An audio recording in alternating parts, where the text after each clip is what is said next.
Anybody here can get it. Treat the game like a scrimmage now. Master B with the flow. I swear nigga got no limits now. I've been ballin' for a minute. Whole team full of winners. Anybody here can get it. You tuned into the realest now. Anybody here can get it. Treat the game like a scrimmage now. Master B with the flow. I swear nigga got no limits now. I've been ballin' for a minute. Whole team Hey full of team, winners. welcome back to Off the Platform. We're too popular now, so I lost track of the episodes. I'm joined as always by Greg Taylor. Greg, how are you? I'm good, Jackson. How are you, mate? Yeah, great. Thanks, mate. Awesome. And we also have a special guest today, Kristy Hawkins. How are you, Kristy? I'm good. How are you guys? Good, Great, thanks. thanks. So some people, if you've been living under a rock, they might not know who Kristy is. So Kristy has the highest Wilks ever in sleeves. Is that about? That's probably highest dots. dots. Is it not Wilks as well? I think Mariana beats me by Wilks. So I like the dots. Okay, all right. Does she? Just on because it's I haven't looked at her sleeve total, but that's all right. So highest dots ever in sleeves. Yeah. That's huge. And then you're also obviously number one in the world under 75. 75 kilos, yeah. Yeah, under 75 kilos. So what's that in pounds for you guys? 165? 165. Yeah, cool. So I mean that's a 690 total in reps, in kilos. That's crazy. And a 680. Was it 680 in sleeves? Yeah, I'm only 10 kilos behind in sleeves because I haven't done wraps in almost 2 years now. Oh, so that's 690 is old news. Oh yeah, I'm gonna be way over 700. Yeah. Awesome. Easy, That's me. yeah. What do you get? What do you get out of reps, Kristy? Have you tested that out yet? That theory? No, I think I can get 50 to 100 pounds. So getting ready to squat in the animal cage last year before everything was canceled, I hit 290 in reps, and then 300, but it was high. But I think I can get it. And yeah, probably now, probably 10 kilos more. So that'll be close to about 100 pounds more than what I do in sleeves. Wow. So just back that up a bit. You just said 290 kilos, didn't you? That's insane. So what are your Can numbers? I bring up your squat again, Greg? No, let's not talk about it. I felt like a lot of guys watching this podcast are gonna be going, wow, I need to up my game. Yeah. Yeah. Yeah, I really want to get 300 because I'll be 4 times body weight. So. Yeah. That's insane. Yeah. It's huge. And then if you reckon that you can get like you said about 10 kilos more, so like 310, then you're knocking on that door of that 700 pounds. I know, yeah. So then it's like, okay, where do I stop? Yeah, where do you draw the line? That's crazy. So a 300 kilo squat under 75 kilos, that's ludicrous. So before we get into that, what were you doing before this? Yeah, so I did bodybuilding. I started at a really young age. So I've been lifting weights for over 25 years now. I started when I was, a teenager in high school just to lose weight, had some eating disorders like a lot of young girls do, kind of found my way into the weight room and just fell in love. So I started competing in bodybuilding actually when I was a teenager. So I was 17 when I did my first competition. Didn't know what was going on, but I just kept competing in bodybuilding all through college, all through grad school, turned pro, won the NPC national championships in 2007, competed as a pro for a couple years, did the Miss Olympia, did the Arnold. And then they kind of took female bodybuilding away at the highest level. And to me, that was my goal, once you've been on that big stage, you don't really want to go back and do smaller local shows. There's not, a lot of reward in that. So I just kind of put that on the back burner, kept training for a few years, but didn't really have anything competitive. Got into CrossFit, probably like 2013 or so. Did CrossFit for a couple of years, actually competed with the team at regionals. So, took that to a pretty high level. But really, I was like, I'm not going to be good at the gymnastics and all these other things. You just have to work on so many different things. So I started working out. There was a powerlifting, and weightlifting coach in the back, Max Ada. And so, went to him. I was like, let's just see if I can get stronger. Like I've never really trained for strength. And within a couple months, I was squatting 400 pounds. And yeah, just kind of took off from there. Broke my first world record squat like within a year, I think, of competing. And yeah, then just went after all the world records. Yeah, so that's kind of how I got into it. It like, were you gifted as a kid, like athletically? I don't think so at all. You know, it was pretty awkward. I was actually overweight as a kid. And then, you know, like I said, I had eating disorders. So I got extremely thin. Yeah. I was like a twirler and play the clarinet. So didn't really compete in other sports, which I think is kind of common for a lot of bodybuilders. We tend to go solo, but I just love lifting weights. And, you know, loved the idea that I could shape my physique to be whatever I wanted it to be. And, you know, I was pretty good at that. I don't think I'm particularly gifted genetically, but with bodybuilding, you can kind of add in the right places so that, you know, you can be competitive. And I could certainly focus on conditioning, which was what I could control. So. Christy, what's, I have to ask, what's twirling? Oh, like with a baton? I was a majorette, yeah. Yeah. So that was like in middle school and stuff, yeah. But not, you know, not anything athletic really. Okay, so it wasn't a competitive sport? No. Okay. I would just perform with the band. Fair enough, yeah. That's interesting observation that a lot of people who don't like team sports go into bodybuilding. That's probably true. Yeah, I can attest to that. My wife and I tried bodybuilding, did bodybuilding. Neither of us like team sports, but it seemed like a really natural fit. Yeah. Jackson, you've never really been into team sports, have you? Hey, you should have seen me before I started lifting weights. I was volleyball and badminton. Oh, okay, yeah. It was my jam. I mean, I suppose badminton's only singles and doubles, but volleyball's six people. Yeah, there's still that sort of team element to it, eh? Yeah. That was when I was a lot light, about half the size, and could jump. Christy, you mentioned the eating disorder, right? It's tough with kids. It's been tough for a long time now for that, you know, that conformity and needing to look the part. Did you have any support around you at the time, or did anyone guide you into the gym, or was it just a natural inclination? Yeah, you know, I think honestly the anorexia turned into exercise nervosa. So I was like, okay, well, if, you know, my parents and my friends aren't going to, you know, they're going to force me to eat, I'm just going to try to work it off. And so I would go on like runs, I would do aerobics videos, you know, and fortunately I just found a way to kind of channel that.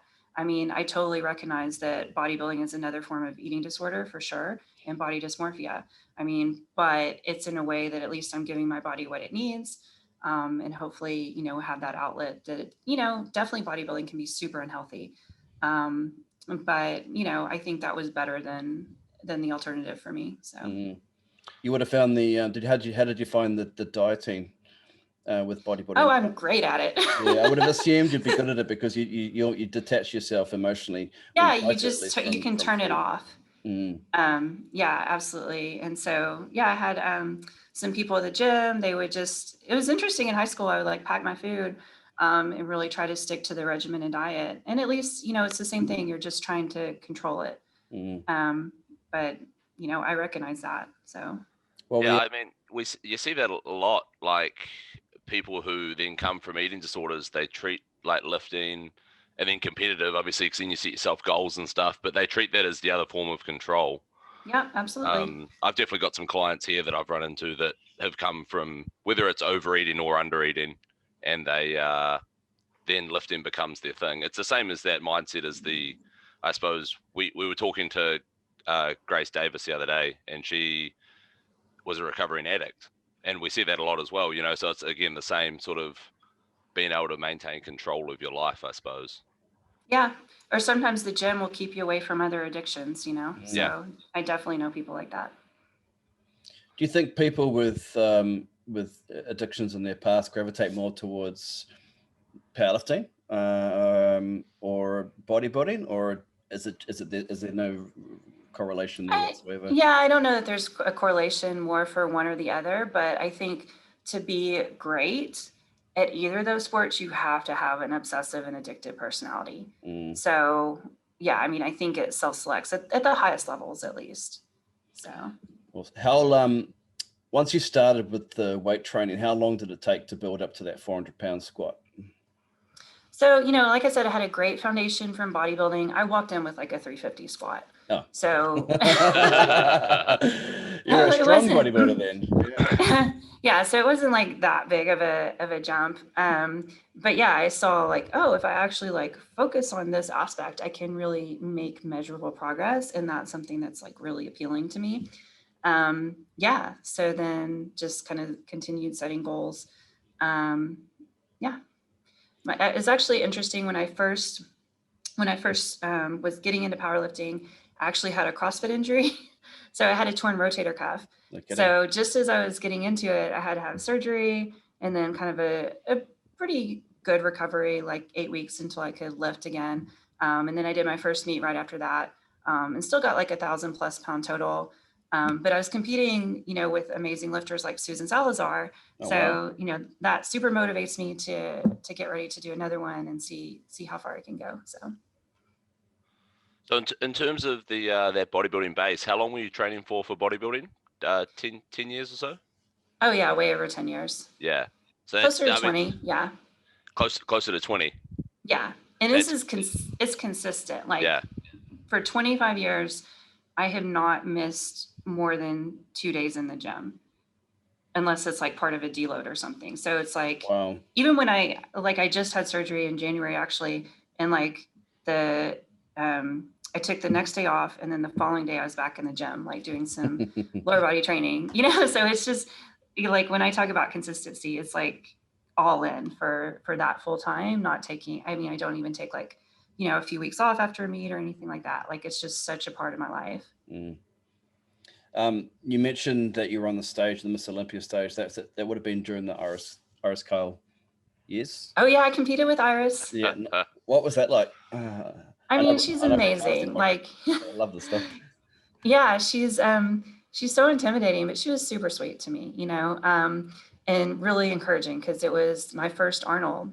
She was there.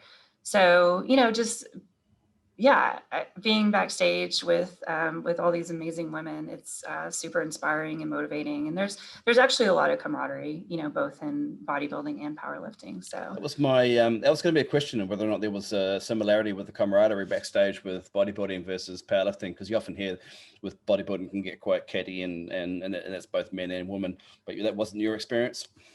No, I didn't see that at all. But it was also like, when I was competing in bodybuilding, that was before social media. And so we would just go into, our cave and prepare, and then we see each other at the competition. At that point, when you're getting ready to go on stage, everything's out of your control.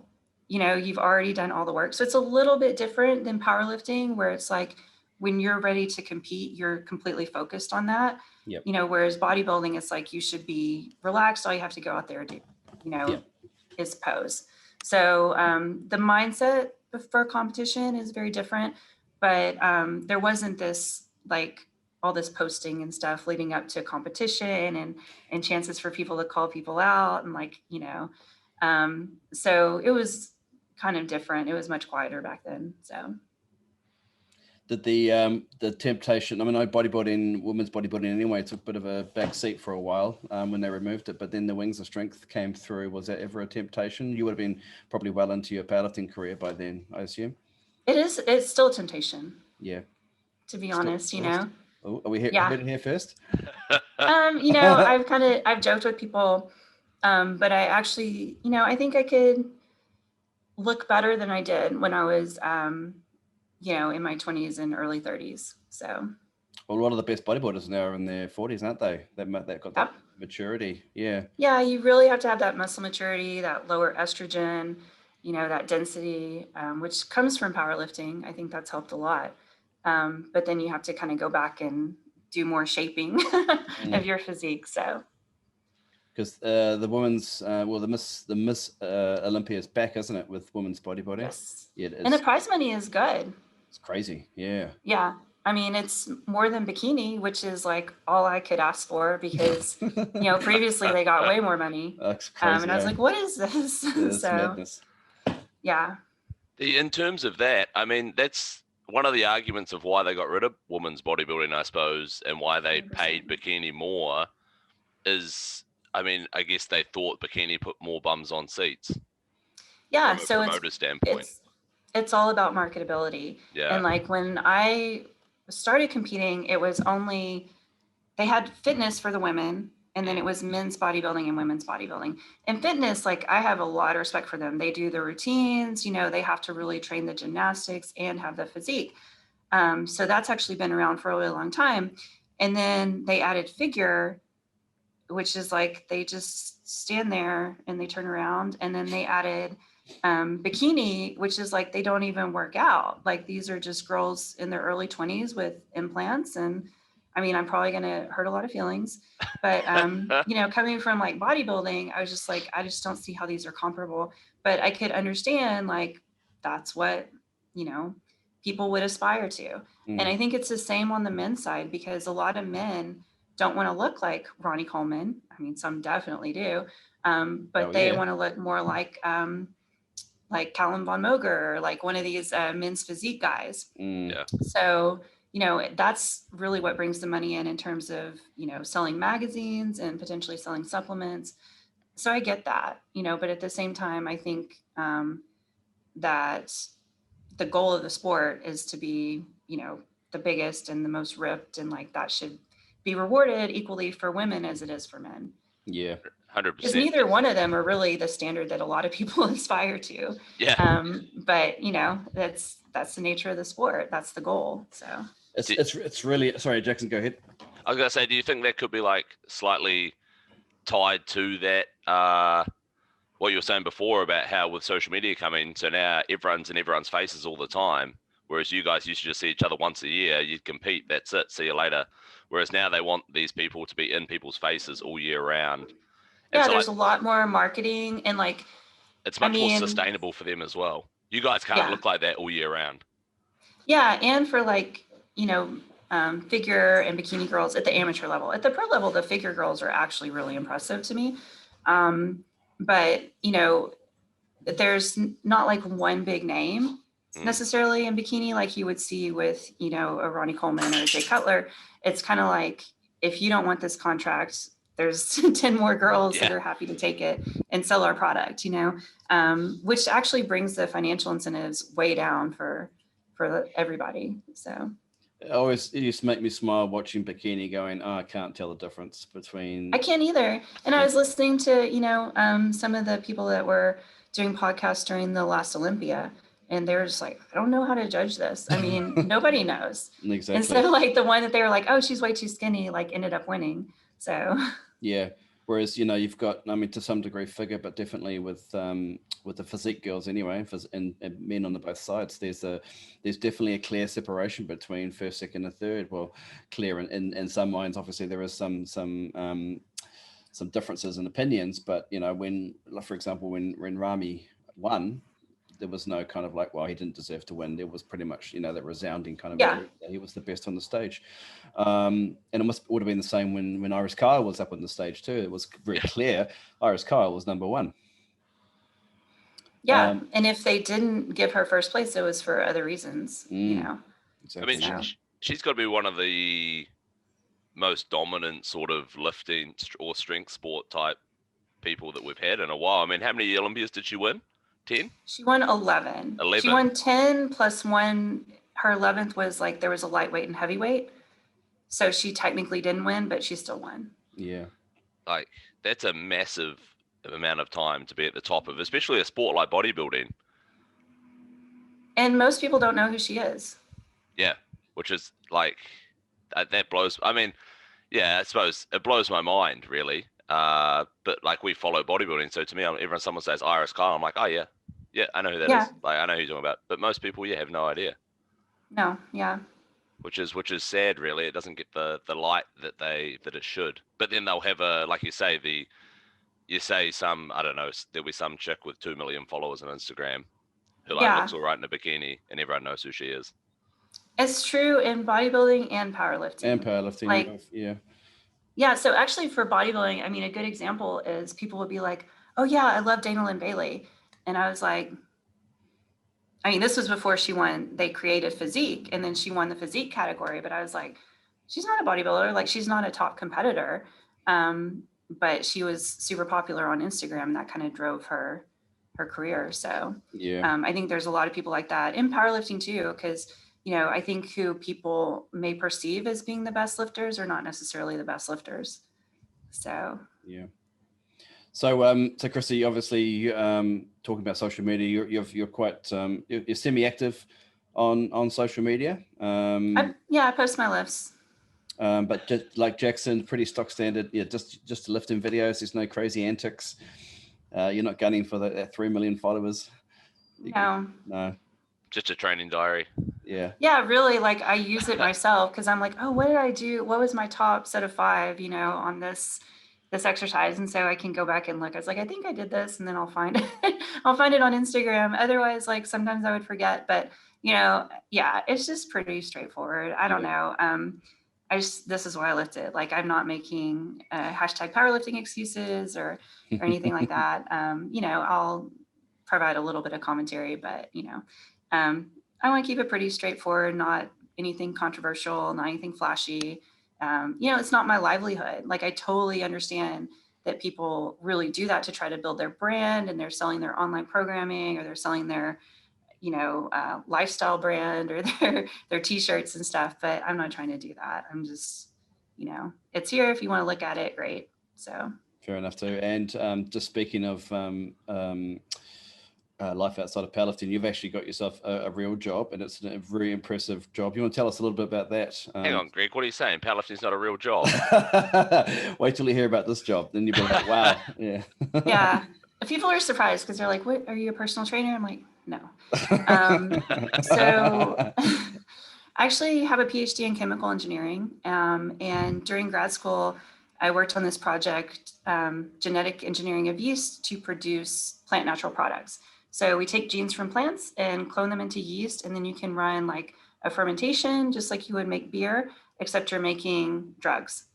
And so I worked at a couple other companies after I graduated that are kind of in the same space, doing yeast engineering to make various things. So biofuels or commodity chemicals. And then about 5 or 6 years ago, my former professor came to me and said, hey, I think we're going to start a company based on what you did in grad school. Would you like to come be a co-founder? And so that was a really, an opportunity that I couldn't pass up. So we founded Anthea. And it was 4 of us. Now we're down to 2 because being a co-founder is really hard. But we've grown the company to about 30 people. And we're getting ready to scale up and manufacture our first products this year. So really critical time. And yeah, looking at some really exciting funding opportunities as well. So. That's amazing. That's amazing. Well done. You don't come across as a typical, you sound like almost like quite nerdy, but you don't come across as a nerd whatsoever. You must be the biggest woman in the office, eh? Oh, yeah. What do your colleagues think of your powerlifting? No, they're super supportive. Like, I've had my coworkers come watch my meets, or they'll watch the live stream and stuff like that. But yeah, it's pretty funny. Like, sometimes I'll just make comments. Oh yeah, I'm gonna, or like the day after I deadlifted 600 pounds, I'm like, I want to tell people, and they're like, okay, I have no idea what that means. So I know the feeling. Yeah. I mean, so they're supportive, but some, they don't know kind of the extent of it. So it's amazing. It's such an impressive resume. How do you find the time? Obviously, powerlifting consumes a great deal of your training time and obviously nutrition and so forth. And you're dealing with a startup, and you're dealing with chemical engineering, genetic manipulation. It's an amazing feat. How do you manage the energy and time during the day to get it all done? Yeah, I mean, yeah, people definitely said that about bodybuilding. I do think bodybuilding is more all-consuming, outside. Even outside of the gym. So definitely it takes a lot of time doing the cardio twice a day, and having all your food and trying to eat at the right times, when you're working in the lab. So that was hard, but I was just like so hyper focused when I was in prep mode that everything just I just felt so much more efficient. And you just stay on top of everything. So, you always have your food ready, you just, even if you're tired, you wake up, you go to your cardio, you just do it. You don't really think about it. Powerlifting's definitely much more laid back, because really you just go to the gym, I mean, sometimes workouts take a really long time. If you're squatting with reps, it may take 3 hours, but you just put in that time, but then, you're done. You go to work the next day, come back to the gym, put in that time, but it's not as all consuming as something like bodybuilding.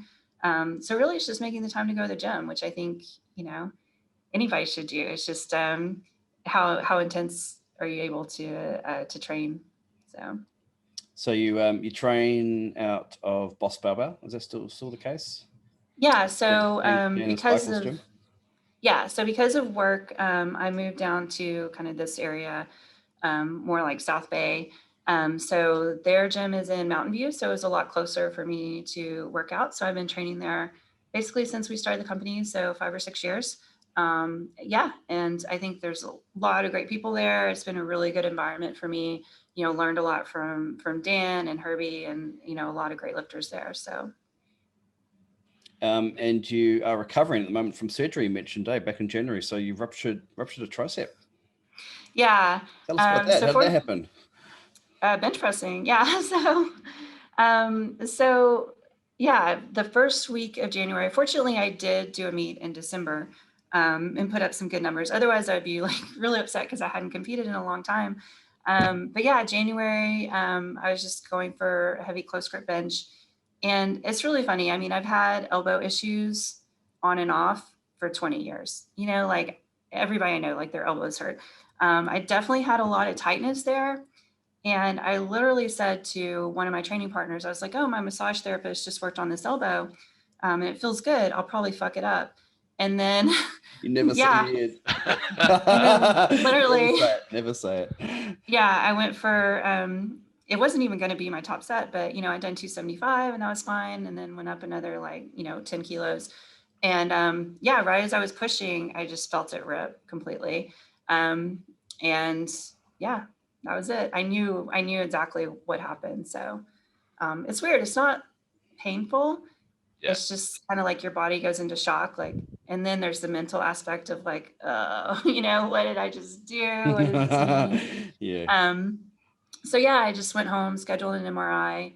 I went back to the same surgeon that did my rotator cuff. He's amazing. Can't recommend him enough, Dr. Akazuki. So he works with the San Francisco Giants. And so he's done a lot of shoulders, a lot of elbows. And he was like, okay, what'd you do now? And he just reinforces it. Like he just puts extra sutures and anchors and, just going to make sure that it holds up because he knows what I'm going to do. And so, yeah, I'm feeling really good. It's like a week in a hard cast and then a few more weeks in a brace, where you can't really bend your arm. But then after 6 weeks, I was cleared to do some light resistance training. So, I've been back benching and starting to deadlift, but the whole time, I'm still squatting. Like I could do the cambered bar squat even when I couldn't really bend my arm. So I was just like pushing that 3 or 4 days a week, and training left side and just doing what I could. I could do cardio, all that stuff. So I'm actually, I'm proud of myself a little bit because I really just focused on what I could do during that time. And so hopefully now coming back from that will be a little bit easier. But yeah, everything feels good. I was benching 40 kilos. So hopefully next week I'll be benching 60 and then a couple weeks, 100. So yeah, I'm really optimistic that I'll make a full recovery and continue to set some bench PRs. Nice. You mentioned, Jackson, sorry, Karen. No, I was going to say, so you're back to full flexion of your elbow. Yes. That's actually within a couple weeks, the doctor wasn't worried about extension, but more the bending, right? So it probably, I guess like 3 weeks I was at 90 degrees and then kind of just continued to work it from there until I had full range. So yeah, you must be stoked at the recovery time. I mean, that's like what, 10 weeks or so, 8 weeks. Yeah. Honestly, like I told people, I was like, I'm not saying I'm out of the US Open yet. And if it was like a month later, if it was in May instead of April, I would probably try to do it. Definitely do it, yeah. But I'll wait till the showdown or something this summer. So we had yeah. you tell the story, Jackson. Though we nearly jumped you in it a few days ago, but we didn't. So we had Gracie V Grace Davis on the other day, and we were talking about people dropping off the roster. Because I saw your name on the roster, and then Jackson your said, name was on the roster still. She's out, and but we didn't say anything. So have you told her? I haven't officially pulled out because it's still in my mind. So I'm like, okay, yeah. So but I think realistically, it's just not smart because I wouldn't do it not to win. Yeah. So I'm not gonna I know I could have a big squat and a big deadlift, which I want to do. I want to up those numbers. I'll be honest, I don't want somebody at 165 to pull 600 before me. So I'm pretty nervous. If it happens, it happens. But I'm not going to do squat and deadlift and then take a token bench So I think it's just better for me to wait. So she said, your episode is going to come out after hers, so she won't hear, but you should tell her, because she said that from this year, if anyone doesn't turn up on the day and they haven't let her know, they're never coming back. Okay. I will definitely let her know. I have a legitimate excuse though. Yeah, I feel like that's legit. It's not just it's not like, oh, my back hurts, So when you said about the try, I mean, it'd be 18 months ago now, I ruptured my Achilles, and I know what you mean. It sucks. I was trying to run with farmers walks though, so I sort of brought that on myself. Yeah. But it's a weird feeling, eh? It just rips, and like you say, it doesn't hurt until afterwards. You sort of hang on, I can't. Yeah, it's just kind of a shock, and I had somebody spotting me, and I was just screaming. I wish I had it on video, but but I was just screaming, and he thought I was screaming like I was pushing. I was just no, take it. But it was just shock, which is interesting because when I tore my rotator cuff, I had no idea when that happened. I honestly didn't even know it was torn. The only way to diagnose it was with an MRI, but this time I actually felt a tear. So it's kind of good once you have that experience, you don't really worry about it anymore. Whereas other people are like, oh, I'm so afraid of getting injured. It's it's part of it, I was just going to ask that question. So there's no fear now with you with benching heavy? That's awesome. No, I mean, I thought a little, I was a little bit nervous doing the bar, the other day, but I'm I got to get back under it because I'm not going to, I think the physical recovery will be there. I just have to get past the mental, but yeah. Well, you were sorry, Jackson, Kern. I was going to say, is that your first major sort of injury? Yeah, actually, I've been really lucky. I mean, stuff hurts all the time, you know, but it's it's nothing that's kept me from lifting for, more than a week or two, or even lifting heavy. So, and like I said, with the bodybuilding background, I'm always getting in and doing what I can. You can always modify or, So you are 40, 41, 40?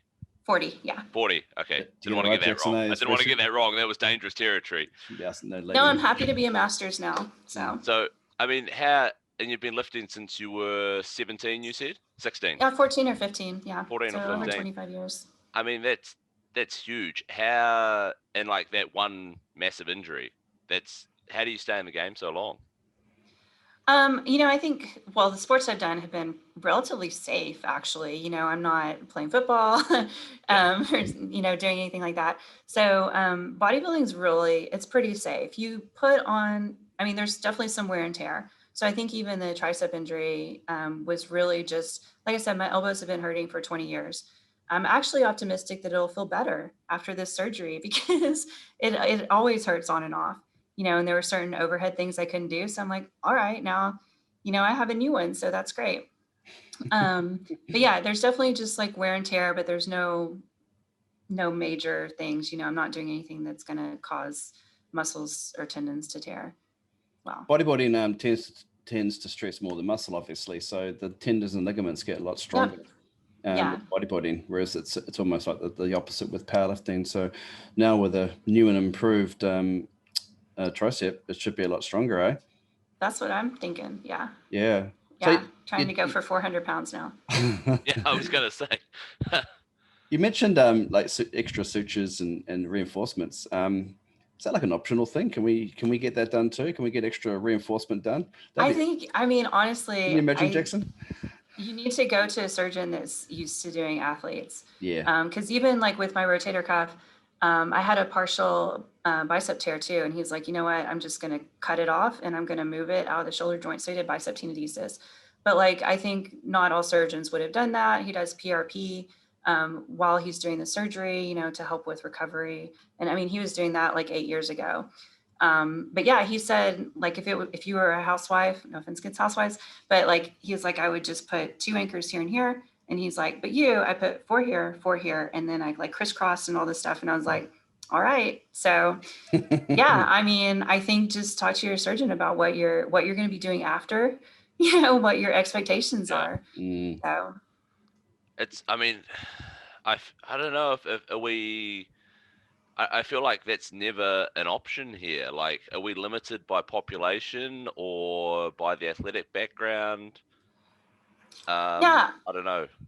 Yeah, I don't know. I mean, so I'm with, my insurance is with Kaiser, which is kind of everything within Kaiser is within Kaiser. So I actually went to that surgeon and I'm like, I had a consult with him. I'm like, I'm sure he's fine, but I'm going to go with this other guy. So I actually paid out of pocket to go to, you know, a surgeon that I had worked with before and I felt like was going to do everything he could to make sure that I was going to recover 100% and get back to the level that I was at before.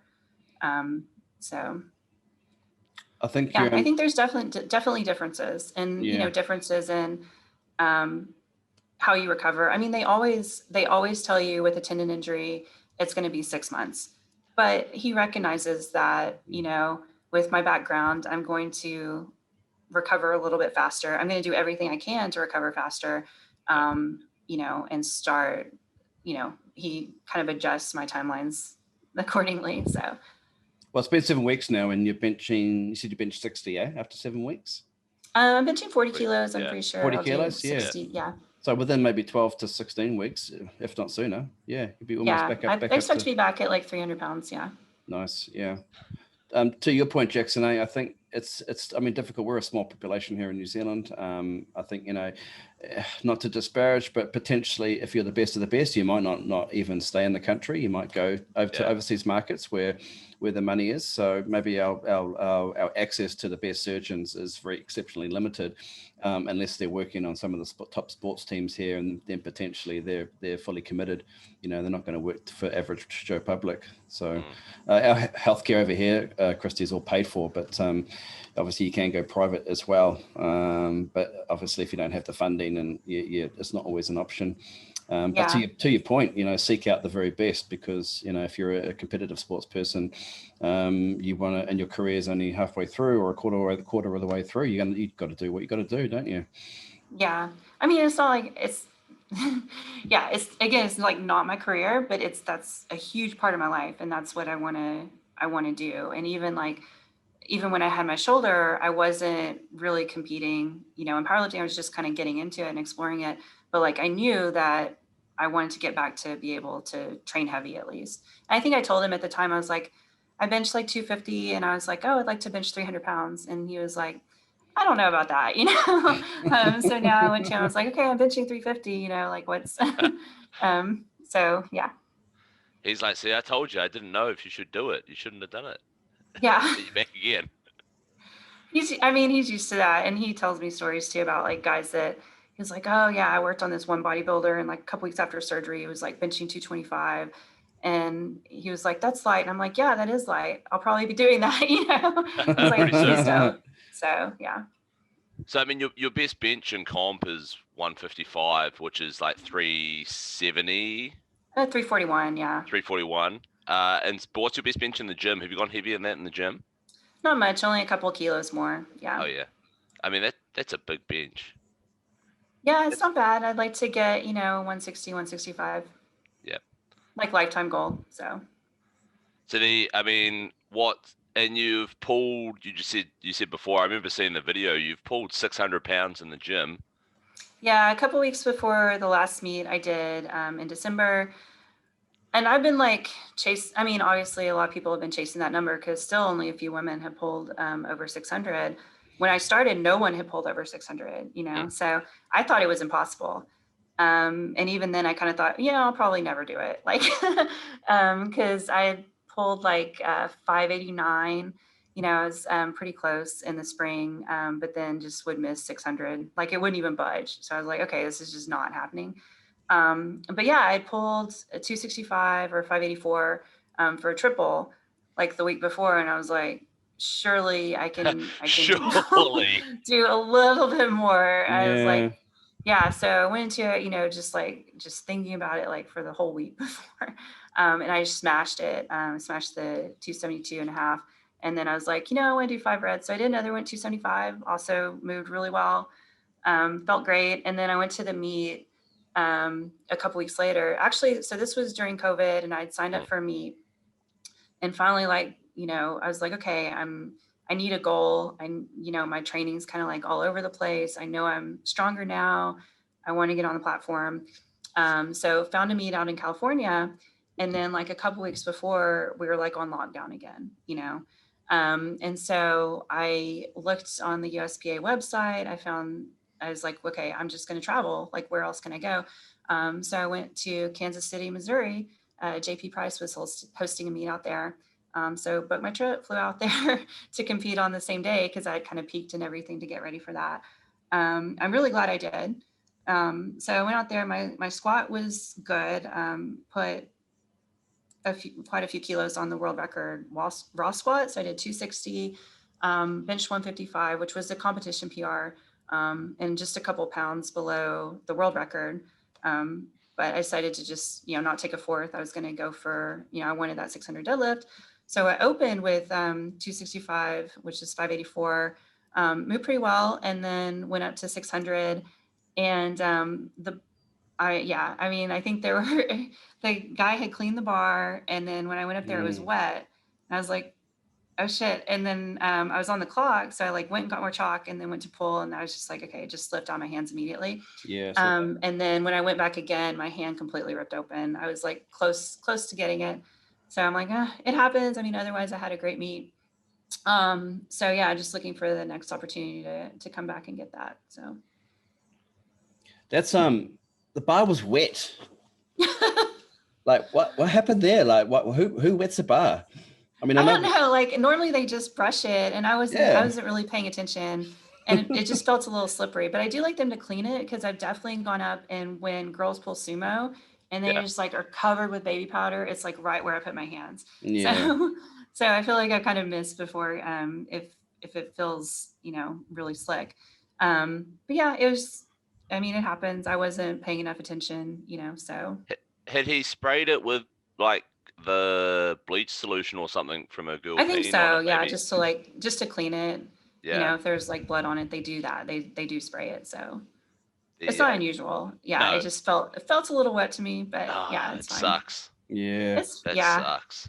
That's an interesting observation about the baby powder, though. You come to think of it, I hadn't really thought about that before, right? But yeah, we're when Greg, it's because you haven't done a meet in 10 years. Well, I haven't done sumo either, so Yeah, well, it's the sumo.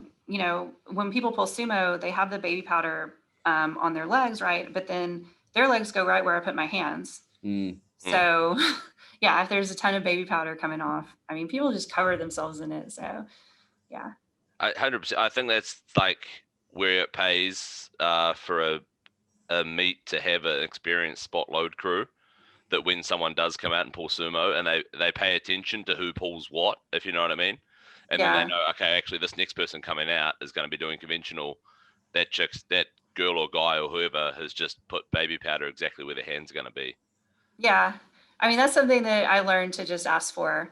Yeah. And the spotters and loaders were totally great. It's really, I need to pay attention and just make sure that everything's the way I like it, but I don't like to be a diva. So, to be fair, I feel like I probably do the same to them because I have like quite a wide stance, but conventional. And so my baby powder on my thighs is right where the knurling starts for them, which is where they're going to grab it. So I feel like I'm just returning the favor. Yeah, no, please do. If I could do that, I would. They also women pee a lot. I mean, I do all the time. I mean, just not even gonna lie about it. But when someone pulls sumo and there's just a big puddle of pee, it's like I have to put my feet there. So so I'm like moving the bar forward or backwards, but I pee too. So yeah, that's perfectly normal. I feel like that's almost one of those things where, I mean, I've heard some horror stories from like girls at meets where people, you know, so-called experienced powerlifters who are supposed to be helping new people into the sport make them feel horrendous for it. And I get because people that train at my gym should just know, like, if I'm cleaning up something, I peed. Don't, make a big deal about it. But there's still people that do, and there's still people definitely on the internet. Like, there's always comments, did she pee? Oh my God, like, what's wrong with her? And people will be like, I train with girls that lift heavy all the time. I've never seen that happen. That's not normal. And it's because of the steroids and her kidneys are failing and like all kinds of stuff. I mean, you wouldn't believe what people say. So, I mean, I always wear a pad. I would encourage other women to do so. Sometimes it still leaks and, that's okay. But I would, just out of respect for the other lifters, like, try not to completely flood the platform if you can, but it does happen. So. Yeah, we make a point of it in our competitions we cover it in the briefing. If there's any new lifters in the room, we just say, look, it's going to happen. Just move on. It's nothing to look at. It's just perfectly natural. Just, if it happens, it happens. Cool. We'll clean it up, move on, next lift, Yeah. It's actually super common. I read somewhere, someone actually went and did like a self-reported survey or something, I can't remember what federation it was or at a comp or something.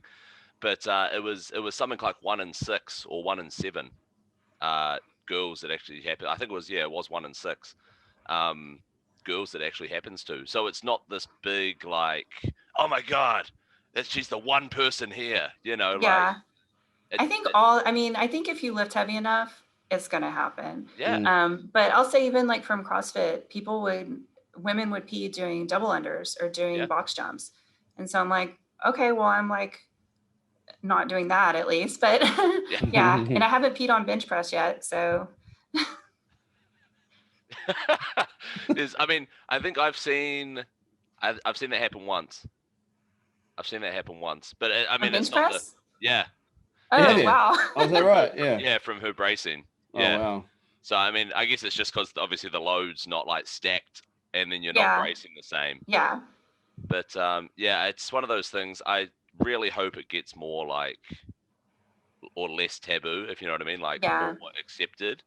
Because I see videos all the time. I think I've seen it. Yeah, I've seen it on your videos and like Hunter Henderson and stuff. Because these are like, you guys. I mean, as much as you don't really care if you are, but like you're getting more well known on social media, so you get exposed to these people that are not experienced lifters. Yeah. You say they're like, oh my God, that's so gross. I'm like, yeah, but dude, you're fucking repping your like something you're never gonna squat in your life, so don't worry. Yeah, I just think it's weird that people make all these reasons that like, oh, you're unhealthy or it's because she's a man. I don't know. I mean, there's one video after I did the meet in December, it was put out on a YouTube channel where I actually looked and it's like 98% of the viewers are male.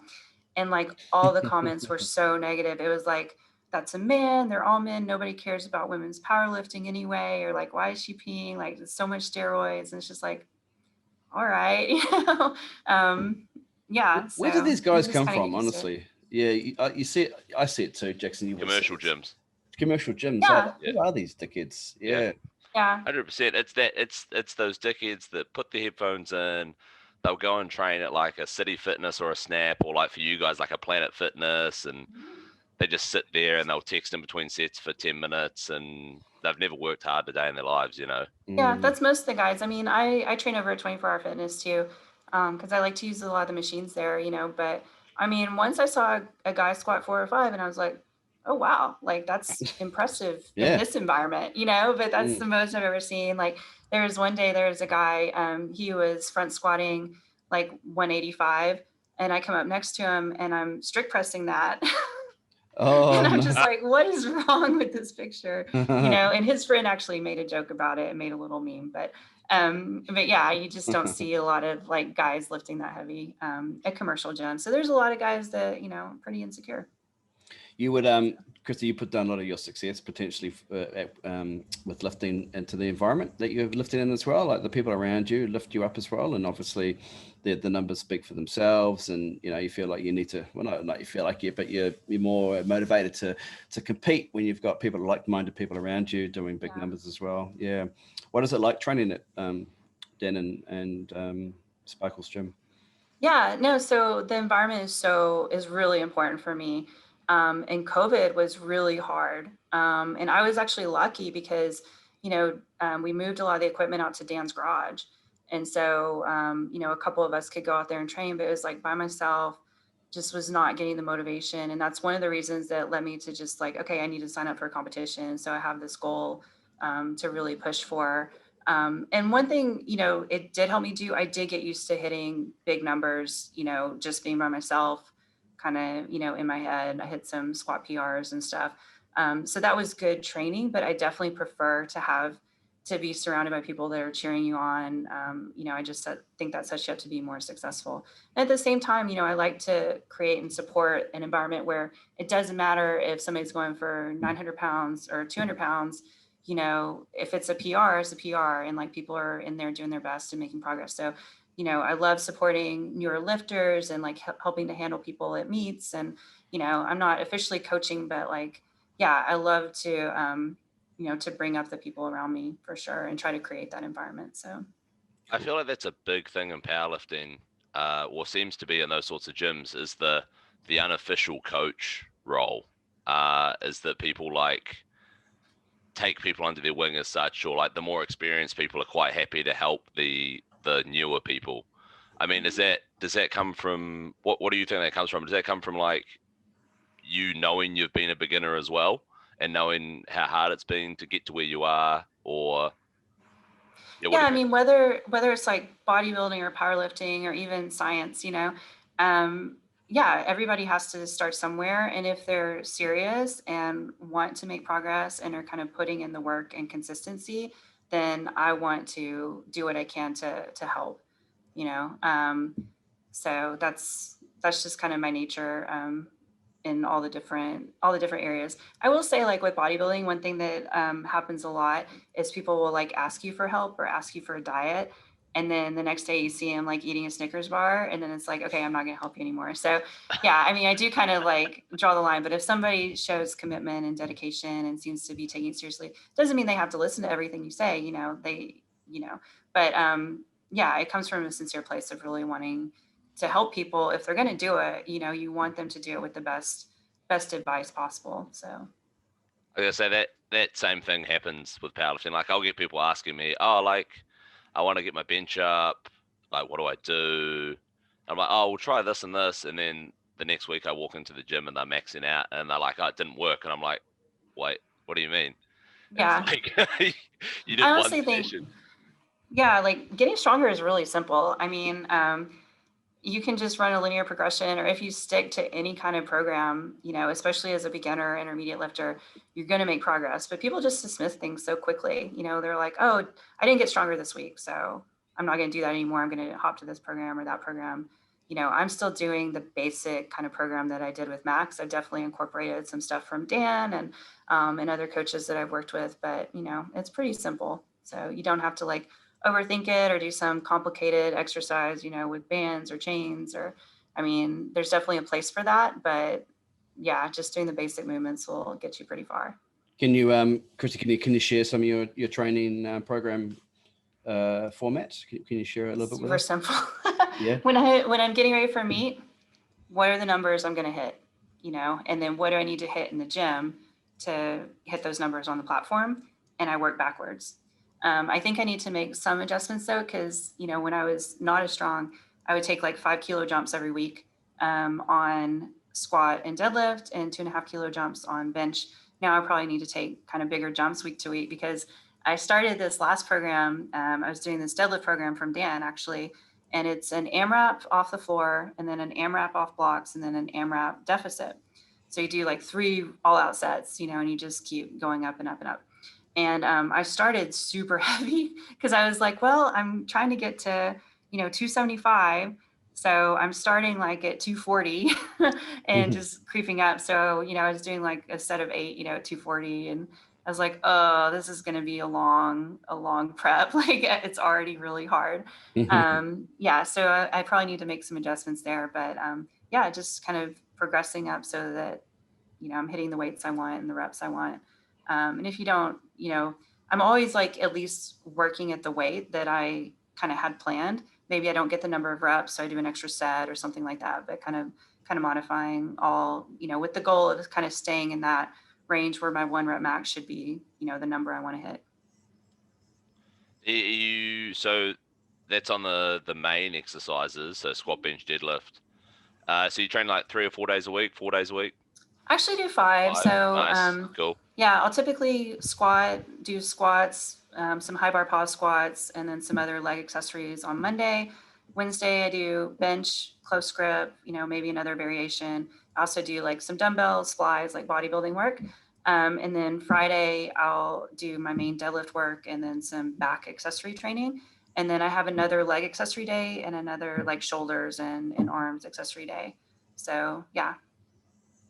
Yeah, I feel like that's a big part that like a lot of people who come into powerlifting miss is the accessory work and like filling in the gaps, which obviously you just do out of enjoyment and habit and stuff from your bodybuilding days. But what do you think of the programs these days where it's just like squat, bench, deadlift 3 days a week?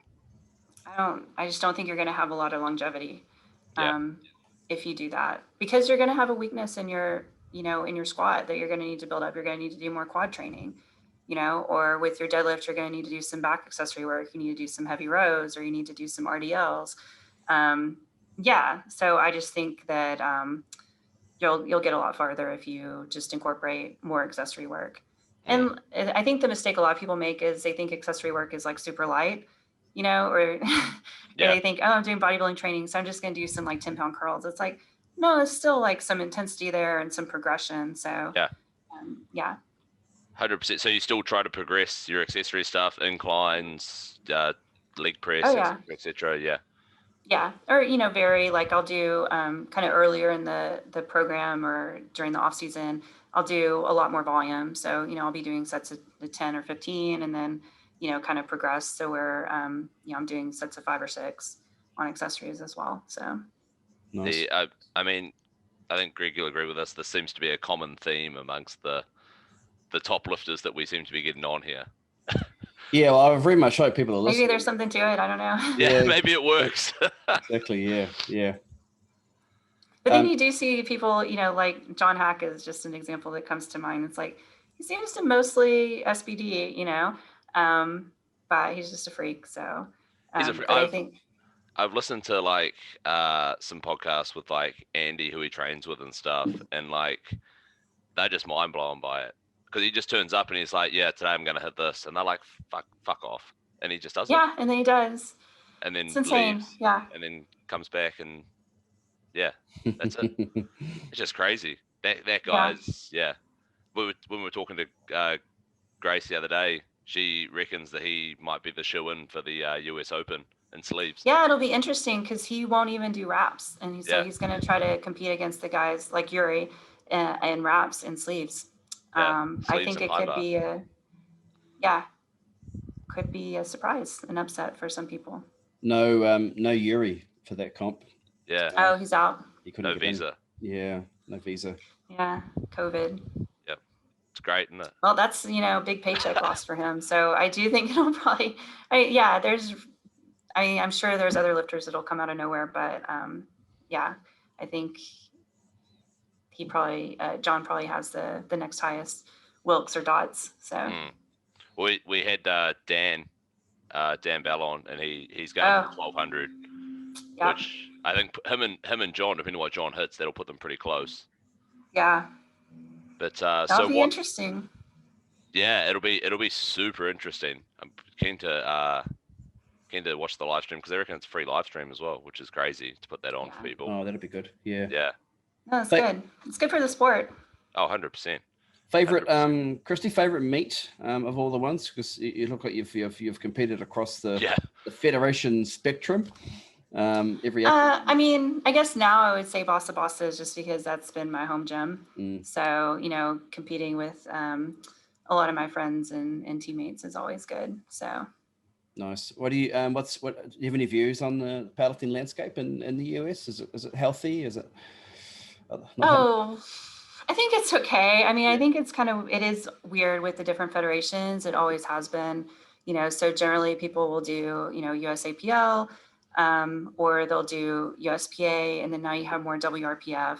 I think some of the smaller federations have just kind of like fallen off. But yeah, I mean, I think the biggest thing is like, as a lifter, I want to hold my lifts to the same standard regardless of where I'm competing. So I'm not trying to like squat high if I can, or, you know, anything like that. So I think that all the federations should be pretty equal. The only thing is like some let you use a monolift. If I'm using wraps, I want to use a monolift. If I'm in sleeves, I don't care. So yeah, those are kind of the main considerations for me. The way the records are set up, it's like you can do it anywhere. So, you know, but of course I want to do the big meets. I want to compete against the best.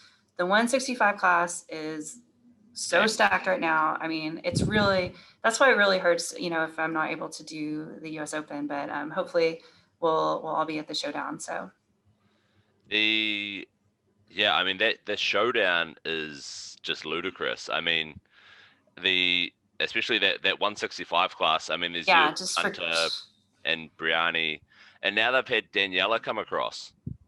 Yeah, I was surprised Daniela's going to cut down to 75. I'm a huge fan of hers. I think, you know, her lifts are beautiful. So yeah, I love to compete with her. Yeah, and there's some other people too. Yeah, there's quite a few that are capable of like, you know, 1,500 totals. So. Oh yeah. I mean, that's an interesting one with that showdown. I don't know what I mean, they put on obviously it's going to be one of the biggest meets ever, really. But I don't know how they've managed to get some of those US APL lifters to come across, because they've got Sean Noriega and like. So it'll be interesting because so a couple of years ago, Hybrid was having a meet. And it was deadlift only. I competed, I did deadlift, and Daniela was supposed to do that one. And then the USAPL or IPF said, if you do this, you can't compete at the World Championships. Because I guess just competing with me, they're going to test positive for steroids or something. So I love that logic. I absolutely love that. Yeah, what is the logic of that? Yeah, we just don't. Yeah, just being around people, like maybe they'll, you know, I mean, because some people use the excuse like, oh, my supplements were tainted or whatever. I you know, I'm like, people from other federations are not going around injecting USAPL lifters with steroids. Or are they? Yeah, so maybe. I mean, so anyway, so before, like, there were a bunch of USAPL lifters that were supposed to do that, but they're, you know, want to go compete in the IPF Worlds, and they were told like, hey, you won't be able to do that. And so, yeah, I don't know if there's been an arrangement so that they can still do that if they compete at the showdown. Or if they're just saying, okay, well, maybe I'll just risk not going to Worlds this year. So yeah, I haven't like really talked to people about it, but it'll be interesting to see if there's any repercussions. But the USAPL, they should really want their lifters to be able to compete, you know, in other forums and show that they can be competitive, you know, and show that they're really among the best lifters. Yeah. And especially if there's prize money, because the USAPL, there's no prize money. So why wouldn't they want to do some of these bigger meets if they think that they're going to be competitive? It's interesting that the delineation or the separation between the two groups of feds is often touted as tested versus untested. And you're either in a tested fed or you're in an untested fed. But you know, for the bulk of the lifters, especially at the elite level, it's not so much versus tested versus untested. It's professional versus amateur. You know, it's paid versus unpaid. You know, a lot of the choices around, you know, untested athletes going to these meets is the fact that prize money, you know, is substantially, well, it's there, isn't it? Yeah. I mean, I definitely would not assume that because, you know, a tested lifter is going to do an untested meet, that they're switching over to the dark side, you know. Exactly. It's like they just want to compete against other lifters, and these meets are, I mean, they can be a lot of fun to have everybody together, you know, and like the competition is actually really fun. Like, you know, when people get close to my numbers, I get pissed, but I love the competition. It's a lot of fun, and it pushes me to be better and pushes them to be better. So I remember one of the big arguments for it was that they were still pushing for that Olympic qualification thing. Yeah, it's just not going to happen. Which Come on, isn't they're gonna trying to get happen. weightlifting out. So yeah, and then they came up with the it was supposed to be on the Sheffield Classic or the Sheffield Invitational. Oh yeah, and then that got shut down. But so that was going to be a big money meet run by effectively their biggest sponsor. So then you get rid of SPD, I think, yeah. Yeah. So then effectively you're turning powerlifting into a professional sport anyway. Yeah, and if they can do that and keep the testing in place for, you know, their federation, then, you know, more power to them. Yeah. So, but they should create those opportunities and not punish their athletes if they want to go out and pursue other opportunities that aren't available to them in their current federation. 100%. And you think it's good. I mean, if their lifters can go and compete in other meets and win, it's got to be that good. Looks great for them. You know, Surely it's like, hey, this is really the best in the world, you know, and they're doing it in a tested federation. So Christy, would you like to see powerlifting go in a similar direction to bodybuilding, or do you think are there aspects of the bodybuilding journey in terms of the federations and so forth that powerlifting could take a leaf out of the book?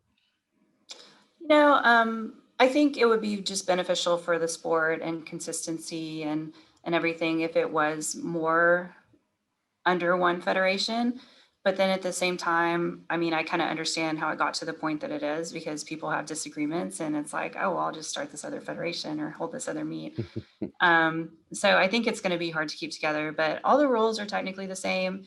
And I think the lifters should hold themselves to the same standard. I think, you know, where you could get into problems is like if different federations allow like longer weigh-in periods, you know, or something like that, or like longer reps. And then it's like, well, what about the records and all these things? So yeah, I mean, as long as the rules are generally consistent and people are lifting to a high standard, you know, I just hope continues to be lots of opportunities to compete. So nice. And hopefully bigger meets, you know, getting all the best athletes together. I think that's something that's really happened in the past few years. And the US Open is definitely a leader in that. So, and now the Showdown, which is great because before it was like all wraps. So if you just want to do sleeves, then, you know, it's hard to really compete. So. Yeah. I mean, that's Gracie brought that up and said that they're all actually discussing it and making it a circuit so they don't interfere with each other. Which is huge. So that could be the start of something in terms of one overarching federation. Do you think we would see, just touch on that bodybuilding point, do you think we would see like potentially down the line that pro card sort of status as such, you know, so if you win a meet like the Showdown, well, you get a pro card, or, you know, or if you win like the next level down, you get a pro card, and then you can then compete in the Showdown, US Open, etc., etc. Yeah, I mean, the way they do it now is either by total or by Wilks, you know. So you do have to have like a qualifying total, which I think is it's essentially the same, you know, as you have to compete at a certain level or, you know, be good enough to go to this meet. So I think they have that in place. I do think that there are different levels to that because like an elite total is really low to me. It sounds horrible, but I mean, yeah, there's like, fighting words. Yeah. It's like, what's a 500 Wilks? Like people have a 700 Wilks now. So, yeah, so there are different levels, but I do think that we are getting a lot of the best lifters together and giving, you know, people to kind of rise up to compete at that level. So. Nice. I mean, with that, with getting a lot of the best lifters together, and obviously on social media, people seeing, holy shit, that guy just squatted 800 pounds in sleeves. That guy just squatted 900 pounds in sleeves. Say some girls coming up looking at your lifts and being like, holy shit, she just deadlifted 600 pounds. Like you said, you thought it was impossible. a few years ago when you were lifting, and now there's a few of you doing it. It's almost like the 4-minute mile. Once one person does absolutely. it. So what do you think is what's the ceiling? Is there one? Is there not? Is there what do you see your long-term goals that you would want to hit? Yeah, I think all my long-term goals are hopefully within reach. I keep thinking I keep imagining that I'm going to have this like amazing performance and then leave it all on the platform and then I can retire, but I'm just not going to have that perfect meet. So hopefully I can hit some goals and then decide if there's kind of another set of goals that I want to continue to go for. But the big ones for me right now, basically the 300 kilo squat, 600 pound plus deadlift. I'd say a 1,500 total in sleeves, but I did 1,499. So I don't know if that's going to be close enough. And then 1,600 in wraps. So, yeah. But then it's like, if you get 1,600, do you want to go for 1,650? Because that would be 10 times body weight. So, I mean, there's always like other there's goals. There's always something. Yeah. Yeah. I mean, looking at the rankings for the 75 kilo class, the separation is tiny, isn't it, between the lifters? There's not huge jumps between the lifters, and looking at all the dates, everybody's achieving these lifts in like the last 2 or 3 years. Year. Yeah, exactly. It's not like looking at the men's multiply and seeing like Hoff at number 1 and then number 2 is like a lift from a total from 4 years ago. And so that there's like a 10-year gap between 1 and 10 versus where 1 to 10 for your weight class is the space of like a year and a half, really 18 months. So yeah, just to give some perspective, like when I first was getting into the sport. So my first world record, when I broke the world record squat, it was 205 kilos. Was that at 75? Yeah, it's 75. Wow. And now it's 260. And the world record total was, sorry, I know pounds better, 1256. And now it's 1521. So that's, just in the past 5 years. Yeah. Yeah. Do you put that down to the relatively, there's not a whole lot more women getting into the sport. Yeah. Which is only recently. And when I say recent, last few years, isn't it? Yeah. Yeah. And I happened to jump in at a time where like, I had a long training history and I was kind of able to capitalize and ride this wave and be a part of it. 5 years from now, or if I come in earlier or later, who knows, I probably couldn't keep up. So, just happened to like get in at the right time and be able to push the limits. It's almost like women's physique, when it was introduced, and you had the likes of Dalen and Bailey winning it. And then a year or two on, she's, not even top 5 anymore. I mean, have you seen Shanique Grant? Yes, well, exactly. I mean, some of these women are so amazing. Yeah. Yeah. And so there's something similar is happening with women's raw powerlifting, which it's awesome to see. It's a great time to be in the sport. But I guess, in order to be that Irish Kyle, you're obviously going to have to pull something pretty impressive, eh? Yeah. I don't know if it's like you say, the talent pool's growing too quickly. I don't think we're in a position to even have an Irish Kyle at this stage. Yeah, I think so. No, there's just too many battling, Yeah. Like I've had the total for probably like 5 years. I think Sarah Lewis broke it once, but like people, I've gone back and forth with squat, bench press, and deadlift world records. So like, everybody's broken them and then I try to re-break them, and so we're just going back and forth. Yeah. It's fun times. Any lifters that you have got your eye on up and coming that you think, wow, that's someone to look out for in the future? I mean, I think the big one at 165 has got to be Hunter Henderson. Yeah. So. Yeah, she's, because she doesn't have that big of a competition history. No, I think she's fairly new. Yeah. Yeah, which is. I think she's like 24. So how much history can you have? Wow. Yeah. And a lot of these girls are. I think Brianni is about the same age. So, yeah, that's crazy. And I think Danielle is like 21. So. Yeah, I was gonna say she's only like, just out of she's still a junior. She's still a junior in the IPF. Yeah. Like I could literally be her mom. So. Yeah. I just look at That's cool. competition history. There's 4 events. Going back to I think sometimes I'll be like hitting on my competitors' dads. You know, that's like kind of where I'm at in life. So yeah. Wow. I mean, yeah. At least, I mean, I suppose then you could at least like just like feed them less, or whatever. So you can make sure you keep winning. I'll just sabotage them. Yeah. This will teach you for being a coach. Yeah, this will teach you for helping these people out in the competitions. Yeah. I'm not above like Nancy Kerriganing someone. Y'all remember Tanya Harding? Yeah. So. Yeah, it's bound to happen. Right, Christy, thank you so much for coming on. Any kind of shout outs you want to do, supporters, sponsors? Yeah, shameless plugs. Any kind of You know, I have no sponsors. No one's approached me. What? Yeah. That's phenomenal. That blows my mind. That's not right. I mean, I don't put myself out there, you know, like I said, I'm not marketing. My Instagram's kind of like plain. It is He-Man the Pug's birthday though. He's sleeping behind me. So yeah. You know, him Happy and birthday. obviously my training partner you guys had on, Andrew Herbert, Dan and Sparkle. Yeah. That's awesome. So all the best with the continuing recovery. We may or may not see you at the US Open, but definitely at the end of the year. You'll see me this year. We'll see you smashing out back on the platform. 1,600 total. Yeah. Cool. Hey, thanks. Thank you guys. Thanks, Christy. Catch you later. Thanks for your time. Bye-bye.